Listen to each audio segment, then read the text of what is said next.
नमस्कार, मैं डॉक्टर शैलेंद्र कुमार सिंह, राजकीय महाविद्यालय बतरोज खान, अल्मोड़ा। आज का हमारा मुख्य विषय है गणितीय अर्थशास्त्र के अंतर्गत समीकरण, रैखिक समीकरण, अवकलन तथा अवकलन का अर्थशास्त्र में प्रयोग पर व्याख्या करना। सबसे पहले हम समीकरण की बात करते हैं। समीकरण में रैखिक समीकरण की बात करते हैं।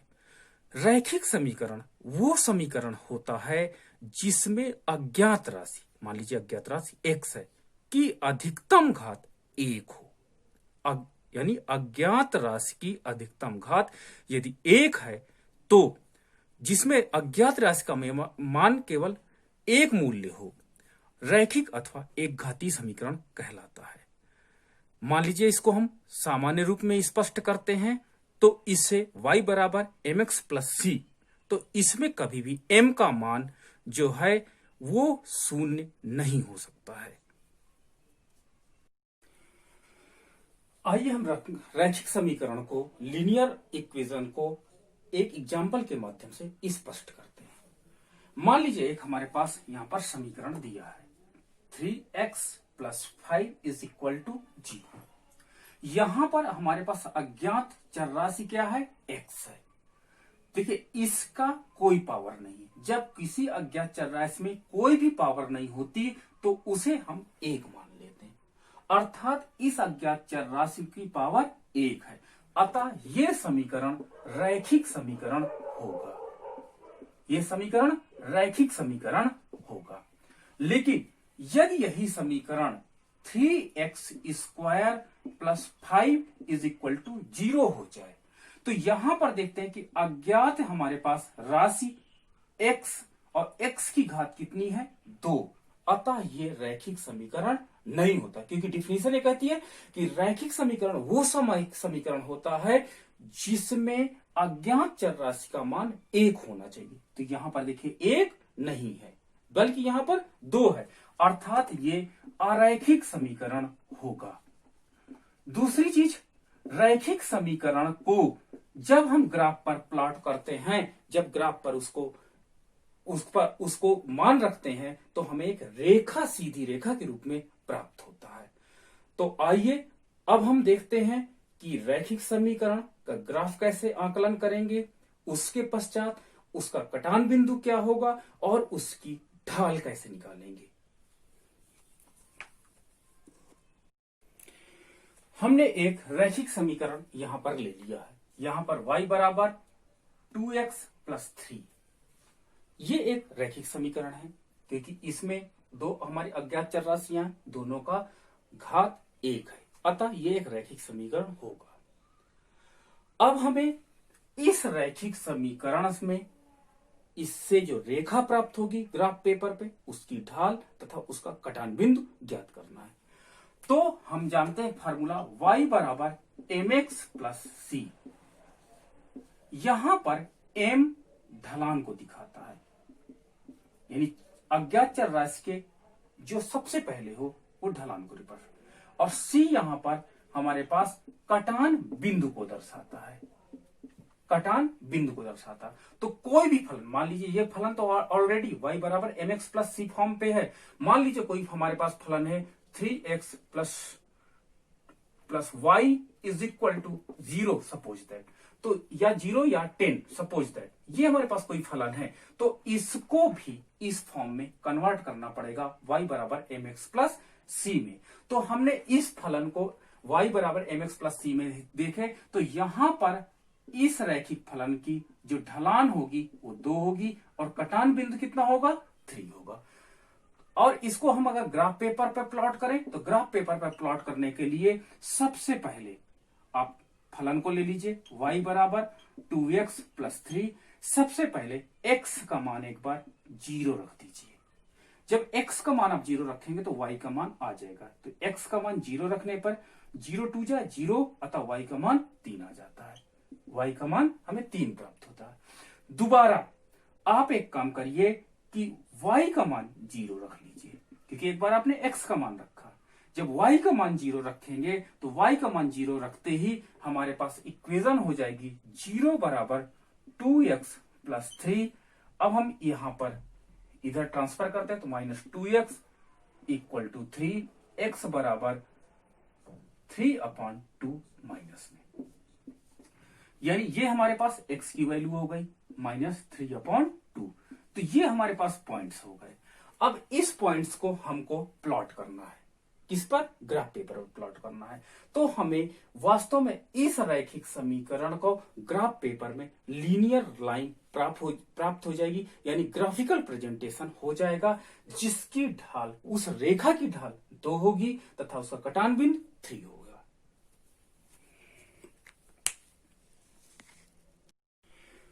आइए हम इन बिंदुओं को रेखा चित्र के माध्यम से या ग्राफ के माध्यम से लीनियर रेखा के रूप में प्रकट करते हैं। हमने देखिए x का मान 0 है तो y का मान कितना हुआ 3, यानी हमारे पास ये पॉइंट हो जाएगा a पॉइंट। चलिए, तो x का मान 0 है तो y का मान कितना हुआ 3, तो y के लिए हम ऊपर चलते हैं, ये 3, यानी हमें a बिंदु इस पर प्राप्त हुआ। x का मान 0 है और y का मान 3 है, तो यानी x का मान 0 है और y का मान 3 है, ये a पॉइंट का हमारा मिल गया। अब हमारे पास b पॉइंट चेक करते हैं, तो x का मान 1.5 है, 3/2 मतलब 1.5 है, यानी 1 माइनस में वो भी 1 और 1.5, यानी इसके बीच में ये कहीं 1.5 आएगा। और हम y का मान देखते हैं, तो y का मान देखते हैं 0 है, यानी y का मान 0। तो ये हमारे पास b पॉइंट प्राप्त होता है, यानी कितना -1.5 -3/2 और 0। अब इन पॉइंट्स को मिला दीजिए, ये पॉइंट्स को हमको मिलाने के बाद, ये पॉइंट्स मिलाने के बाद हमें ए और बी पॉइंट मिलाने के बाद एक रेखा प्राप्त हुई, यानी समीकरण हमारा जो पहले समीकरण दिया था उसको जब ग्राफ में प्लॉट करते हैं तो हमें ये रेखा प्राप्त होती है, y = 2x + 3। ये इस समीकरण का रैखिक रिजल्ट हमारे पास ये आया, रैखिक फलन ये आया। इसकी ढाल, ये जो ढाल है, ये ढलान है, इसकी ढाल 2 है तथा इसका कटान बिंदु कितना है 3 है, इसका कटान बिंदु 3 है।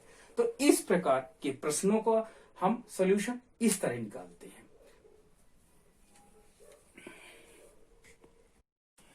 एक प्रश्न हमको इसी के अंतर्गत जान लेना अति आवश्यक है। हमने बताया कि अगर फलन y = mx + c फॉर्म पे है, तो हमने बताया कि m जो अज्ञात चर राशि के पहले m का मान होगा वो वास्तव में किसको रिप्रेजेंट करेगा, ढलान को रिप्रेजेंट करेगा, और c जो है वास्तव में कटान बिंदु को रिप्रेजेंट करेगा।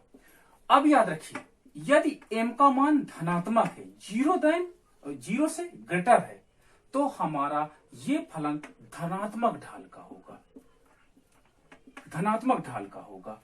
इसका मतलब होता है यदि x का मान बढ़ेगा, यदि x का मान हम बढ़ते हुए रखेंगे तो हमें y का मान भी बढ़ते हुए प्राप्त होगा, अर्थात हमारे पास कुछ ग्राफ ऐसे आएंगे।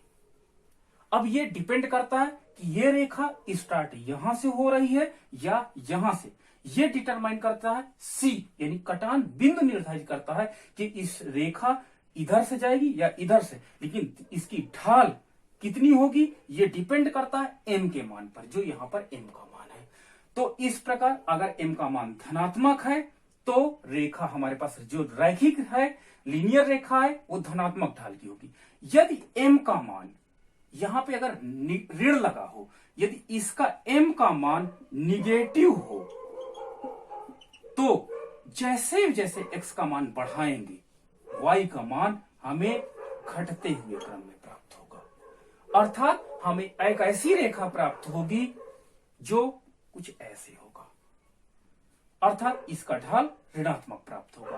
तो इस प्रकार हमारे पास अगर हम धनात्मक के रूप में काम करते हैं तो y = mx + c होगा, और ऋणात्मक के रूप में y = -mx + c के फॉर्म में यह समीकरण होगा, अर्थात ये निगेटिव ढाल वाला है, यानी क्या होता है घटती हुई मतलब डिक्लाइनिंग रेट का है, निगेटिव स्लोप वाली लीनियर रेखा है, और ये पॉजिटिव स्लोप वाली लीनियर रेखा होगी। तो इस प्रकार ये जानना अनिवार्य है। अब हमारा दूसरा मुख्य बिंदु है अवकलन।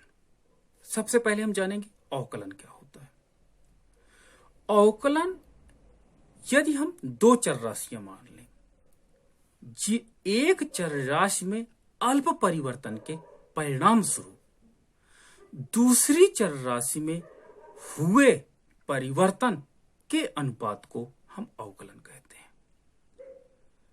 मान लीजिए इंडस्ट्री में लेबर बढ़ाए, एक चर राशि में परिवर्तन किए, जिसके कारण उत्पादन में परिवर्तन हो जाता है। तो एक चर राशि में परिवर्तन यानी लेबर में परिवर्तन के परिणाम स्वरूप उत्पादन में हुए परिवर्तन के अनुपात को हम वास्तव में अवकलन कहते हैं। तो इसे मान लीजिए दो चर राशियां हैं, एक्स और वाई। वाई में यदि कोई परिवर्तन होता है या एक्स में कोई परिवर्तन होता है तो उसके परिणाम स्वरूप वाई में हुए परिवर्तन को जिस अनुपात से रिप्रेजेंट करते हैं उसे अवकलन कहते हैं। यानी सापेक्ष परिवर्तन की औसत दर को हम अवकलन कहेंगे। यानी एक्स में परिवर्तन, तो परिवर्तन को हम डेल्टा से दिखाते हैं। तो डेल्टा एक्स, पहला परिवर्तन किसमें हुआ? डेल्टा एक्स में। उसके परिणाम स्वरूप किसमें परिवर्तन हो रहा है? वाई वेरिएबल में। तो उसको भी हम डेल्टा लगाएंगे। डेल्टा क्यों लगाएंगे? डेल्टा परिवर्तन की दर को दिखाता है। अब पहले परिवर्तन किस पे हुआ? एक्स में। तो डेल्टा एक्स में परिवर्तन के कारण किसमें परिवर्तन हुआ? डेल्टा वाई में। तो हम इसको सापेक्षिक औसत के रूप में कैसे दिखाएंगे? डेल्टा वाई, जिसमें परिवर्तन, जिसमें चेंज लास्ट में हुआ, delta Y upon delta X. यानी एक्स में परिवर्तन पहले हुआ जिसके परिणाम स्वरूप डेल्टा वाई में परिवर्तन हुआ। तो इस प्रकार हम जब सापेक्षिक परिवर्तन की दर को रिप्रेजेंट करते हैं तो उसे अवकलन कहा जाता है।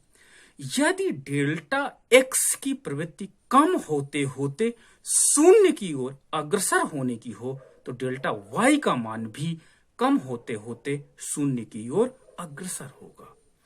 अतः delta Y upon delta X एक निश्चित सीमा की ओर अग्रसर होगा, अतः delta X is tend to go 0।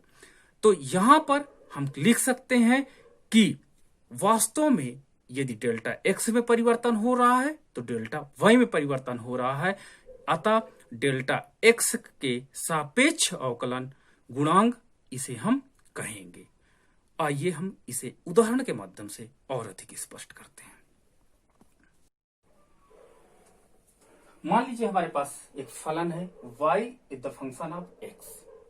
मान लीजिए है स्वतंत्र चर, इसमें सबसे पहले परिवर्तन होता है। परिवर्तन के बाद कितना परिवर्तन हुआ? डेल्टा x, जिसके कारण y में भी परिवर्तन हुआ। यहाँ डेल्टा परिवर्तन की दर को दिखाता है दोनों में।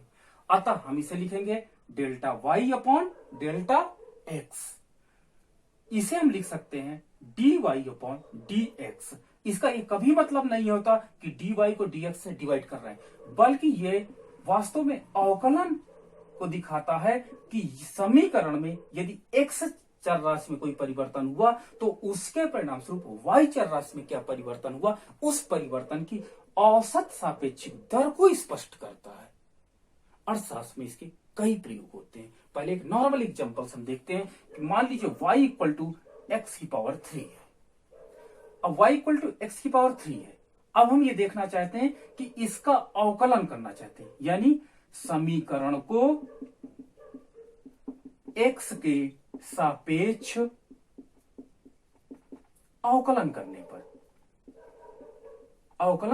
पर x के सापेक्ष यानी x में पहला परिवर्तन होगा, उसके परिणाम स्वरूप y में क्या परिवर्तन हुआ ये आप स्पष्ट करिए इस फलन में।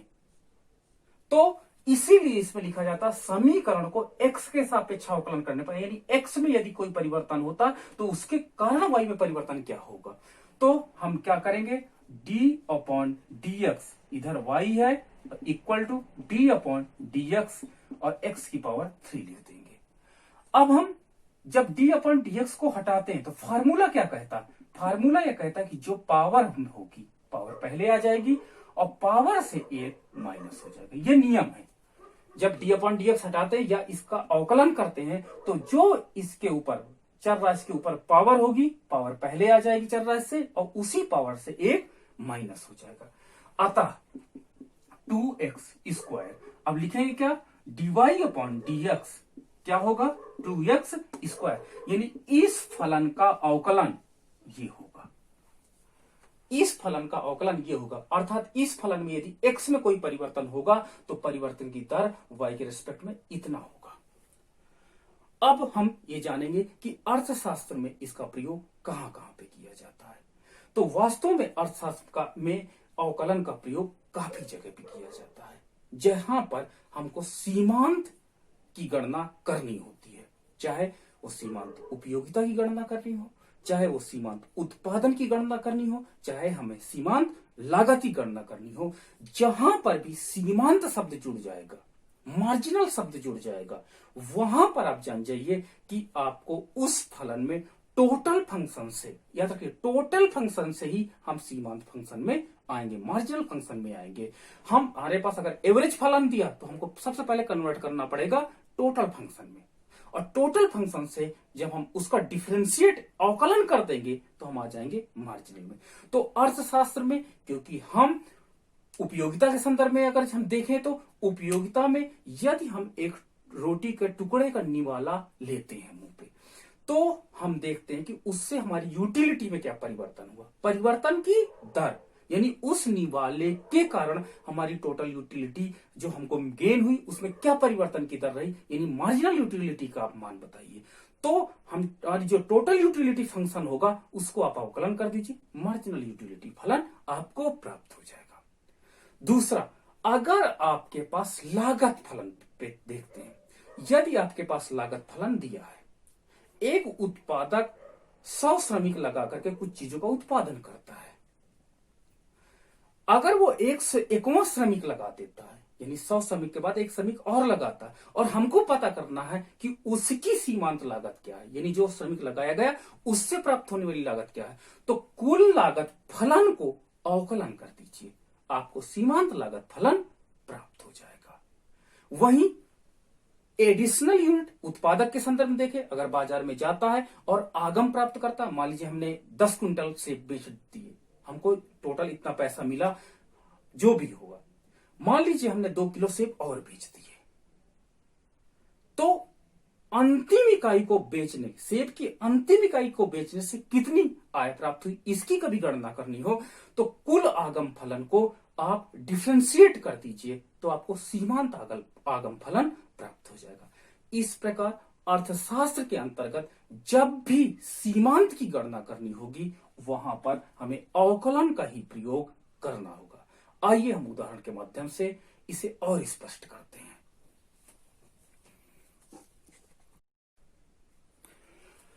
सबसे पहले अवकलन का प्रयोग हम देखते हैं कि वास्तव में कुल लागत या लागत के संदर्भ में क्या होता है।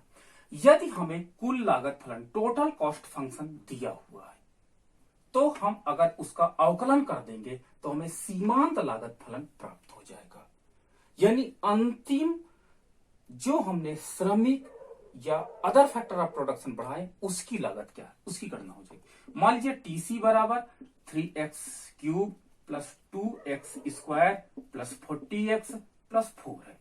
मान लीजिए कुल लागत फलन ये है हमारे पास। तो अगर आपसे प्रश्न पूछा जाता है कि मार्जिनल कॉस्ट फंक्शन की गणना कीजिए, सीमांत लागत फलन की गणना कीजिए, और जब उत्पादन x की 4 इकाइयों को उत्पादन करें तो बताइए सीमांत लागत कितनी होगी। तो इस तरह के प्रश्नों को सॉल्व करने के लिए अवकलन का प्रयोग अर्थशास्त्र में किया जाता है। अब इसको अवकलन करने के लिए सबसे पहले हम क्या करेंगे कि टोटल कॉस्ट को डिफरेंशिएट करेंगे, अवकलन करेंगे, किसके सापेक्ष, x के सापेक्ष। x में यदि कोई परिवर्तन होता है तो कुल लागत में क्या परिवर्तन होता है, अतः हम इसको लिखेंगे क्या, लिखेंगे कुल लागत टीसी फलन को x के सापेक्ष अवकलन करने पर तो हमारे पास हो जाएगा dTC अपॉन dx बराबर d अपॉन dx। अब 3 पूरे फलन को आप लिख दीजिए, 3x² plus 2x² plus 40x plus 4। अब इसका अवकलन जब हम करेंगे तो देखिए पावर पहले आएगी और पावर से घटेगा। फॉर्मूला यही है अवकलन का कि पावर पहले आती है, पावर से घटता है। तो यहां पर 3 तो ऑलरेडी इसका है, पावर आएगी तो पावर भी 3 है, और x 3 माइनस 1, यानी इसका अवकलन हमने कर दिया, पावर पहले आ गई और पावर से 1 घट गया, प्लस 2 इंटू पावर पहले आई 2x 2 माइनस 1, प्लस यहां पर 40 है, पावर कितनी है 1, तो गुणे 1 x 1 माइनस 1, क्योंकि जिसकी पावर को हमने बताया किसी चर में ना हो तो उसका मतलब 1 होता है, और कांस्टेंट का अवकलन 0। तो हमारे पास 9x स्क्वायर प्लस 4x, क्योंकि इसकी पावर 1 है लिखी नहीं जाएगी, प्लस 40x की पावर 0 और 0। हमने बताया कि जिस चर का पावर शून्य होता उसका मान 1 होता है। 9x square plus 4x plus 40, ये हमारे पास सीमांत लागत फलन प्राप्त हो जाता है। अब हम देखते हैं कि यदि हम चौथी इकाई, मान लीजिए हमने प्रश्न पूछा था कि यदि चौथी इकाई में सीमांत लागत कितनी होगी, तो x का मान आप 4 रख दीजिए। जब x का मान 4 रख देंगे तो 9 4 स्क्वायर प्लस 4 इंटू 4 प्लस 40, तो आपका 9 इंटू 16 प्लस 16 प्लस 40, आप इसको गुणा करके जोड़ लीजिए, आपको सीमांत लागत का मान पता चल जाएगा। तो इस प्रकार हमने देखा कि अर्थशास्त्र में कुल लागत से सीमांत लागत, कुल आगम से टोटल रेवेन्यू से सीमांत आगम फलन ज्ञात करना या मान निकालना, टोटल यूटिलिटी से मार्जिनल यूटिलिटी की गणना करना, या अर्थशास्त्र में हम देख सकते हैं इलास्टिसिटी निकालना, मांग की लोच निकालने में भी आपका अवकलन का ही प्रयोग किया जाता है। इस प्रकार अर्थशास्त्र में इसके कई जगह पर अवकलन का प्रयोग संभावित है, जो कि हम प्रश्नों के माध्यम से आगे देखते हैं। जैसे लाभ अधिकतमीकरण के लिए भी अवकलन का प्रयोग किया जाएगा। मैक्सिमम मिनिमा, किसी भी फलन का उत्पादक का लाभ अधिकतमीकरण का बिंदु बताइए तो भी अवकलन होगा। लागत न्यूनतम बिंदु बताइए तो भी अवकलन होगा। इस प्रकार अर्थशास्त्र में कई जगह पर अवकलन के प्रयोग किए जाते हैं। धन्यवाद।